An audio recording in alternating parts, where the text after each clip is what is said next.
In this video, I want to talk about automated bidding, or smart bidding as it's sometimes called.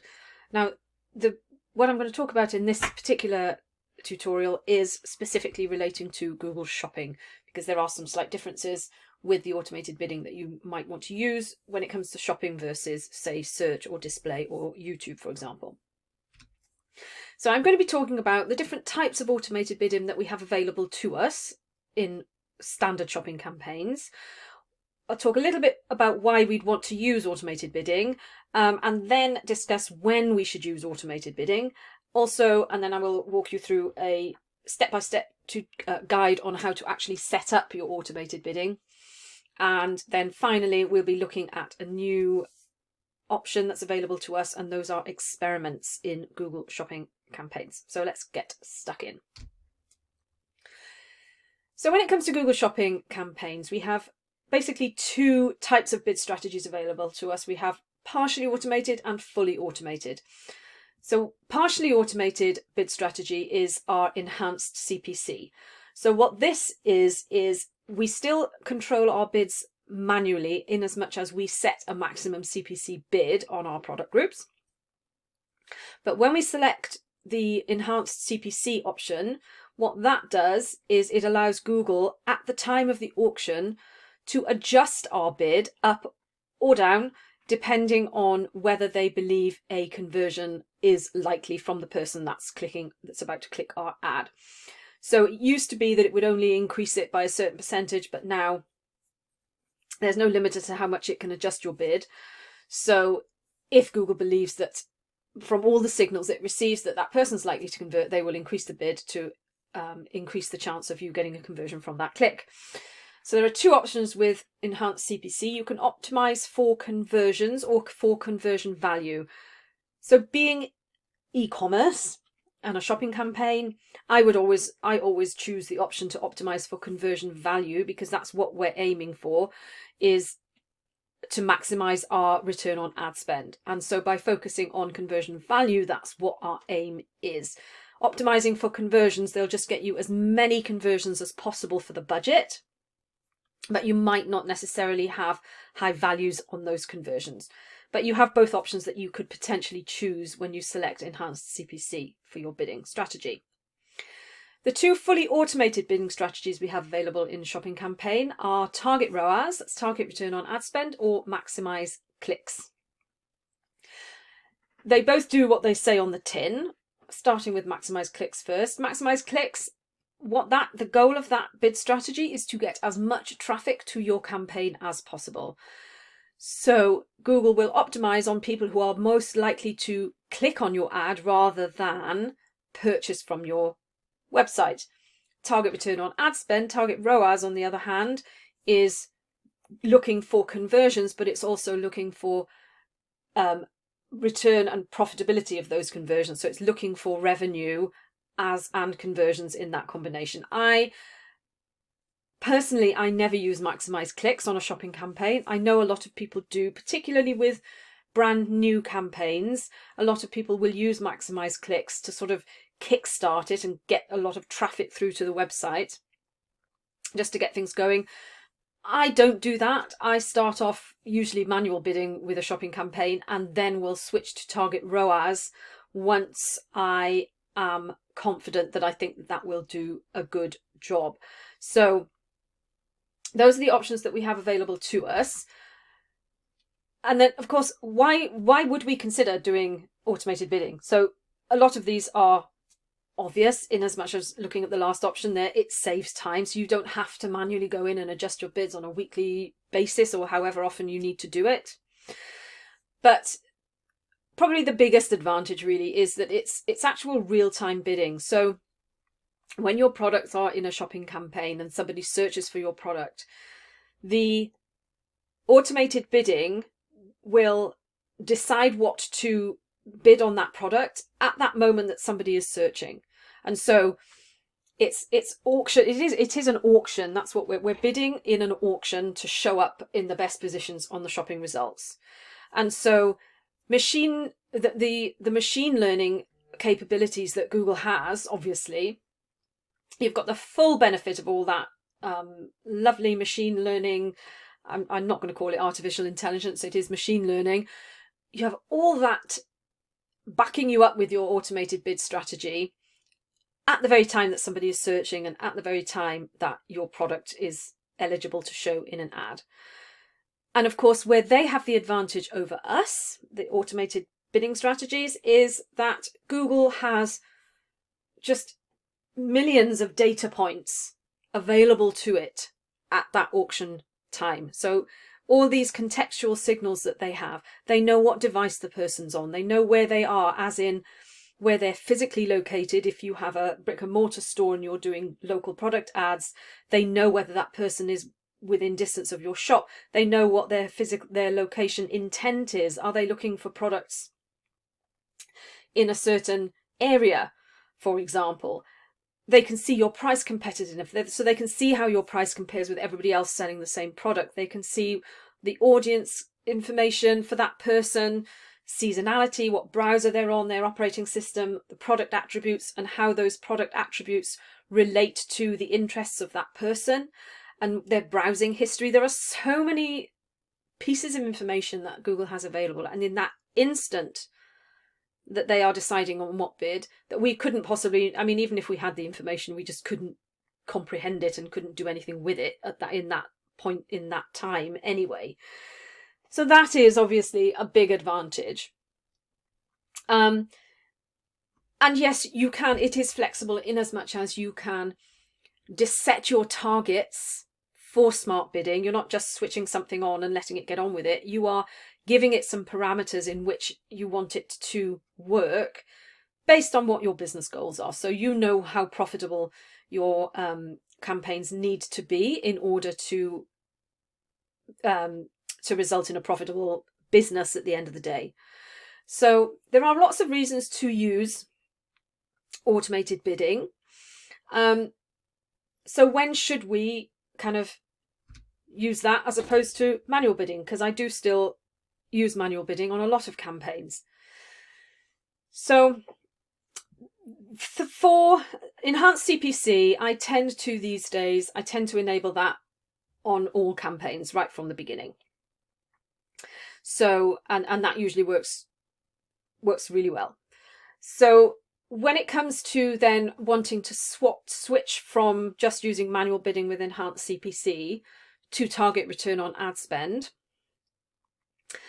Google suggests that you have at least 50 conversions in 30 days. So this is why I don't use it on a brand new campaign, which hasn't got a lot of conversion data, because the machine, although it is really good, it does need to have data in order to make decisions. If it doesn't know what a conversion looks like, and it doesn't know what kind of people convert on your website, how can it go out and find them and adjust bids based on that information? So if you have good numbers of conversions running through your campaign, so at least 50 in a month, preferably more, then you should consider switching to testing at least a target ROAS bid strategy. And I tend to find, in my experience, if the return on ad spend, say you have a target return on ad spend of, I don't know, 600%, and you're doing manual bidding, but you're struggling to hit that, you're sitting at maybe 300%. In my experience, target return on ad spend, trying to hit 600%, usually doesn't work any better than your manual bidding at that stage. That's in my experience. Other people may have different experiences, but that's what I find. So I usually will tend to switch to target ROAS when I've got those good volumes of conversions and the return I'm getting on that campaign is at or around my target. So if it was sitting at 550 and my target was 6, then I'd probably think, well, maybe the machine can actually get me up that last little bit to my 600% that I'm looking for. And so that's when I will consider switching to target return on ad spend. And most of the time, it usually works quite well. Sometimes it doesn't. But we're going to look at how to set up an experiment to actually test it. I'm going to come back to that at the end of this video. So how do we actually switch our bidding strategy? I'm going to jump into an account and I'm going to show you that now. So here is my shopping campaign. This one's not actually running at the moment, but I can still show you what to do. So if we click into our shopping campaign, and then on the left here we go to settings, then you will see here we've got our bidding and budget. So currently our bidding is set to manual CPC. And if I want to add enhanced CPC, we just check this box, and then you have to choose whether you want to optimize for conversions or conversion value. And so, as I mentioned in this when I was talking through the slides, I would always recommend you optimize for conversion value, and then you would just hit save. And then that we are now bidding with our enhanced CPC. Now, if I want to switch to target ROAS as a bid strategy, then all we do is we come in here and you'll see where it says change bid strategy.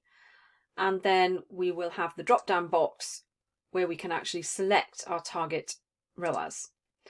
It will ask you to enter a target ROAS. So whatever that is for you, whether that's 400, 300, 500, 600, whatever, just pop that in the box there. And that is what the target you are giving the machine. Now, this particular campaign isn't actually running at the moment, so it doesn't have any conversion information in it. So when I try and hit save, it's going to tell me that to use the selected bid strategy, you'll need more conversions. So if you don't have enough conversions, or if Google doesn't think you have enough conversions, it will tell you. Now, if you have probably 30 or 15, you probably won't get this message, but I would recommend that you do try and get to like 50 and above in a month. So this won't allow us to actually set up our bid strategy because we don't have enough conversion data. So I'm going to jump into a different account and show you what it looks like if you do have enough data. Okay, so I'm in a different campaign now, in a different account, and I'm going to go in and I am going to go to manual CPC, change my bid strategy, and I'm going to change to target return on ad spend. And you'll notice that because there is data in this particular campaign, it is suggesting a target ROAS for me of 2000%. Now this particular campaign is really profitable. It's currently running at about 1600. So it's giving me a higher target to aim for. So it's up to you whether you accept Google's suggestion. They can also sometimes suggest you one that's quite low. So it's up to you whether you accept that suggestion or say, well, no, I'm quite happy with 1000%, in which case, in theory, you should get a lot more conversions if you're giving it a lower target to aim for. Okay, and then you just hit save, and that's your target ROAS bid strategy set up. Now, you may have noticed under here, it says one-click target ROAS. Try target ROAS to optimize for conversion value. So this is what I was talking about when I was saying about using an experiment. So if you click on this, it comes up and asks you if you want to create a new target ROAS experiment. And what this will do is for the date, well, it starts off with a 30 days, but you can run it for different timescales if you want to. It will take half the traffic from that campaign and use your existing bid strategy, and it will take the other half of the traffic and it will use your new target ROAS with whatever target you've set it. So it will default to these settings. You can change these options. You can change the start date. You can change the end date if you want to run it for well, I would recommend that you did run it for a month at least. Maybe you want to run it for 2 months. You can change the split. If you don't want to have half your traffic going through it, you can just say, well, I only want 30%. What you have to bear in mind, obviously, here is that if we're saying that we really could do with 50 conversions in a month to sort of start using target ROAS, if you're doing an experiment and you only have, say, 30 conversions in your campaign for the month, the experiment will only be looking at half of that, so you'll only be looking at 15 conversions of a month. So that might struggle a little bit to get the results if it hasn't got enough data.